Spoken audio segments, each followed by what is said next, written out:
What impact do you think the sort of trend around bring your own device will have on mobile strategies? And is it really as scary as CIOs kind of make it out to be? I'm a bit of a skeptic about the bring your own device arguments, to be honest. I haven't personally seen anybody really make a revolutionary change with that. I've seen people bring it in. But having said that, I think what any CIO needs to build into their overall strategy is that whether it's they'll bring a different device in 6 months or 12 months. Yeah. So any mobile strategy that hasn't got baked into it, that I'm doing my mobile strategy for the iPad 3, it's going to be easier, but what happens when the iPad 4 comes out or Windows tablet? So I think bring your own is something that you should just be thinking, well, maybe you might bring a different device anyway, so the strategy should account for it. But whether it's going to be successful, I think in white-collar use cases, probably. In blue-collar use cases, I think less. There's less chance of it being successful.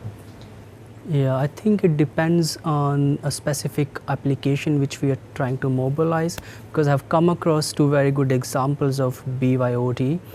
One of the consulting companies basically allowed its employees to use their iPhones or Android devices to access their email when they're not at office. And that was a really good low-cost option for them to mobilize their email application. And that was all available based from a cloud-based solution provider. So that was a good example.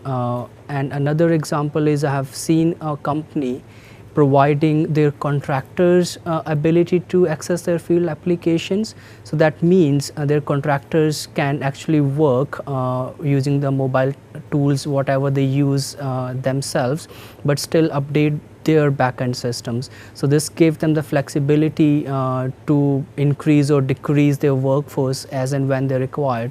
So I think there are very strong use cases for BYOD, but it has to be thought through very thoroughly, because you need to be careful about the data security. So you can't really store too much data.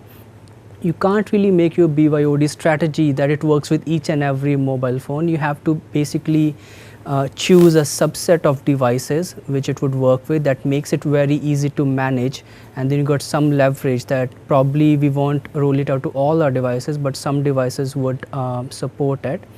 So I think you can't really use that for all the field applications, but for some use cases it can be very useful and cost-effective exercise.